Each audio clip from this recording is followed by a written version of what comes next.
Alright, so War Emperor wanted to see the Waaagh explained by an Australian. Now, this is a Majorkill video. This was one of the ones that was requested a good bit ago. I just reopened the request tab. I'm going to be finishing off the last few of the other requests that remained in there. There's one more Rubik's Raptor video, a couple of other Majorkill videos, Titans Explain, Top 5 Sieges in War, and Warhammer, the Siege of Terra for Dan Abnett, and a video by Wolf Lord Rowe, and another by Cyber Commander, Red Eagle and White Tiger. All those are still, I've got to get to those. But I decided to go ahead and reopen the request tab. I've gotten some good ones so far. Tech Priest Doc wants to see Mechanicus tech support. Fucking Malal wants to watch The Iron Hands and The Keys of Hell by Oculus Impera. Aimer Gamer is wanting Emperor of Mankind by the Templin Institute. Wise One wants some Nomen. War Emperor is putting up, let's see, Wrath of Magnus trailer with TTS voices, and I am going to have to pull one of these down, and I'm pulling that one down. One request per, guys, until, so that everyone can basically, you know, get a request in and expect to see it seen in a reasonable amount of time. The biggest problem that I had with the request tab earlier was the fact that so many people wanted to see so much stuff, and people were requesting multiple videos. So, let's see, what else is there? Okay, alright, hold on a second. And Super Saiyan Dioclonus wanted to see Abaddon versus My Little Pony. In any case, we're going to get to this. A lot of these I'm seeing are probably shorter videos, so I'm going to be checking that out. Probably tomorrow. Tonight, I'm usually getting ready to do something else right about now, namely go to sleep. But in any case, we're going to go ahead and watch the Waaagh explained by an Australian. And here we go. G'day, guys and gal. While it might not be October yet, the Green Boys have admittedly not gotten as much love as they deserve on this channel. I mean, just look at them. They're having the time of their lives, but all we want to talk about is which Primarch's cock is the biggest. On top of them deserving some love, I've also seen a shitload of people talk absolute nonsense about what the Waaagh can and cannot do. So while it is funny to be like, an orc thinks he's a tank, so that he's a tank, vroom vroom, the reality is not that quirky, and the power isn't as retardedly overpowered as that. Like, some people think that the Emperor only lives because the orcs believe that he does. Now, I'm not discrediting the girth of the orcs. They do have the most powerful gods after all, but it's my job as a lore teller to set the facts straight. In opposition to that, it's also my job as a shit poster to spread rumors that orcs can do all this fun shit, so I've really had to exercise self-control in this video. Before we get started, we are officially halfway through 2021. My god. Do you know what that means? It means it's time for our monthly Surfshark sponsorship. I can't believe they keep renewing my contract. It's absolutely wild at this point. Like, every single one of you must be signed up, considering how much we've milked this stallion. What was I doing? Oh yeah, Surfshark VPN. VPNs are absolutely essential if you want to get the most out of your browsing experience. This is because they hide your IP. I'm gonna let this play through. An identity, so no one will know you're browsing my Patreon, or, you know, just really messed up porn, which, you know, they're kind of one and the same at this point. Now that's awesome. The VPNs extend beyond just cloaking your degeneracy. They allow you to get past shitty licensing deals, access bigger Netflix libraries, or even allow you to bypass those pesky government firewalls. With one click, bam, the internet is now your bitch. So now that you see that VPNs are sick, why pick Surfshark over the rest? Well, the UI is super easy to use, the connection is reliable, and they're offering a massive 83% off deal if you use my link and code below, which is bonkers.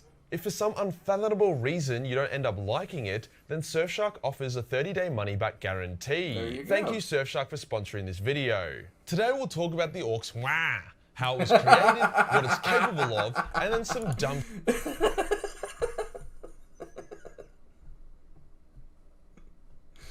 I don't even... Somebody dub over the Hell's Reach thing and put his voice doing wow over that.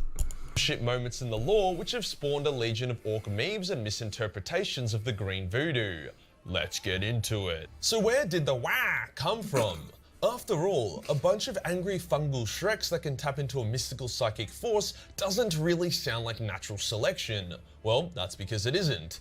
Orcs were one of the races created by the Old Ones back in the day. Why the fuck would the Old Ones, wise beings who value life, create the orcs? Well, desperate times, desperate measures. True. See, the salty Necron tier were extra salty because the Old Ones wouldn't show them how to make sunscreen to deal with their hectic melanomas. So the Necron tier sold their souls to the Catan and were reborn as the Necrons. Whilst the Necron tier were noobs and easy to clap, the Necrons were OP as shit and gave the Old Ones a lot of issues. Originally it was just the Eldar taking on the Necrons, as they were the Old Ones' #1 race. However, a bunch of pansy-ass space elves that breed slower than a woman going through menopause were unsurprisingly not good enough to deal with a bunch of soulless killer robots. True. Hence the Old Ones created a devastating experimental biological weapon, the Orcs, and it armed them with a not fully yet understood psychic power, the Waaagh. The Orcs, or Crooks as they were initially called when they were OP as shit, were very effective at fighting the Necrons. Why am I hearing Pillar Man music looking at this piece of art? Am I the only one? Am I the only one hearing Pillar Man music looking at this art? However, due to their crude and experimental nature, they would later become a gigantic pain in everyone's ass once the war in heaven was over. Where does the Waaagh come into this? Well, the Waaagh is the fuel that feeds the orcs' morale. The Krorks were so big and powerful because their Waaagh was so fucking extravagant. Not only were they recently spawned by the Old Ones, hence their Waaagh was fresh, but they were fighting legions of zombie robots led by literal gods. The battles were obscene, and there was constant death and war. This overclocked the shit out of their Waaagh, hence why each Krork was the equivalent of a Primarch. I'm not joking, the war in heaven was a wild time.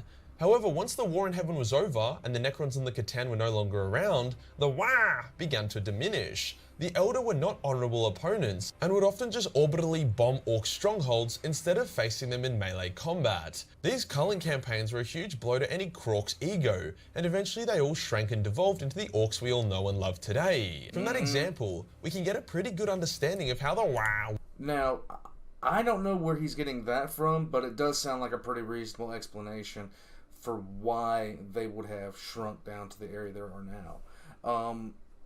It's just a good explanation, and it fits because why would the Eldar want to engage the Krork? Because the Krork were massive compared to the Orc. Works. It scales the power of the orcs to what they're fighting.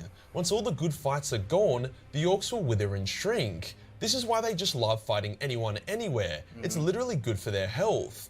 Another way to put the Waaagh would be like imagining it as a type of hive mind, where the deeds of each orc feeds into a Waaagh, and then it's distributed amongst the rest of the orcs. For example, when the Beast arose, who were a bunch of demi-Krorks not long after the Horus Heresy, their sheer girth empowered the Waaagh to such an extent that orcs that weren't even near the Beast at the time found themselves growing larger and smarter. Put it into perspective, during the Wars of the Beast, the orcs were using diplomats, farming strategies, and even fucking attack moons, just to show examples of what the Waaagh can really do. Fabius Bile once saw a Krork in Trezin's museum, and he noted that the monster's power armor was even more advanced than his. So that's the general gist of the Waaagh, and why orcs love fighting. Lots of orcs in lots of battles means bigger and smarter orcs, which means more better battles, and so on. Think of the Waaagh like momentum. The bigger a Waaagh, the more momentum it can build. Hence why Waaghs are usually destroyed in one huge ass battle rather than a bunch of small skirmishes. And it's also why sabotage and hit and run strategies against orcs can be so effective. Anything to disrupt their momentum disrupts their Waaagh. Now we move on to the spicier part of the Waaagh, the power of belief. At a base level, if an orc believes something to be absolutely true, it will become true. This power has a lot of limits though, and it is hard to hack. Like you can't just hypnotize an orc and tell it that it has a 12-meter cock and it can fly, and voila, you now have a flying fuckstick. No, that's not how it works. How it does work, however, is by making poorly made machinery operate and other random shit. Like orc guns and vehicles shouldn't work. They're not built correctly, and they don't have many essential parts like ammo clips and triggers for guns or engines and gears for vehicles.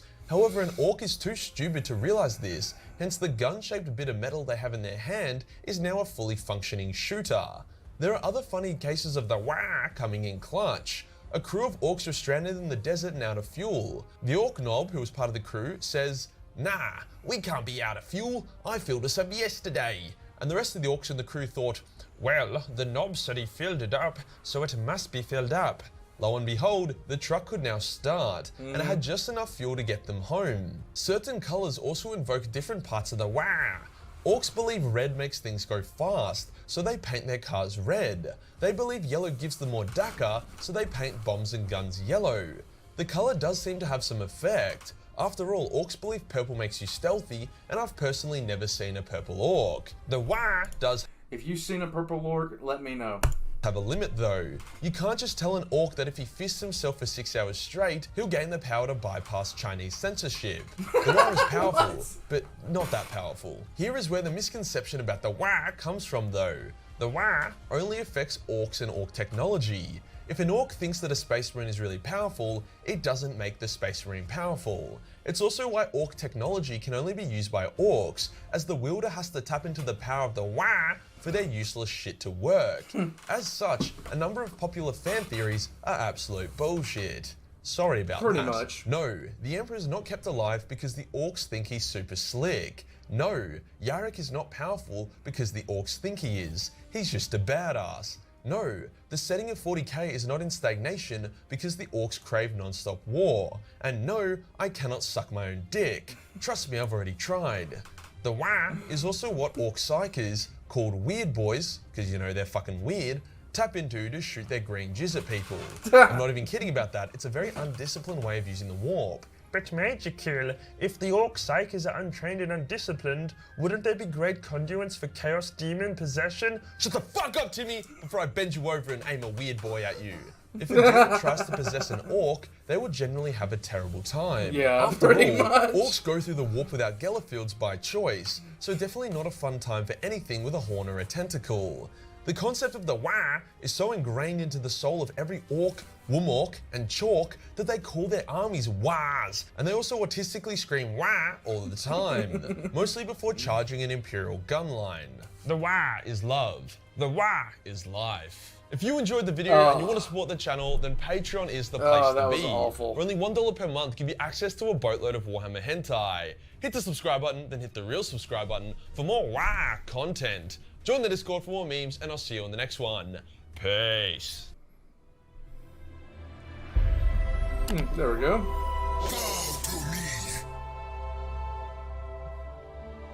No. Alright guys, that was the Waaagh explained, and pretty much right on target.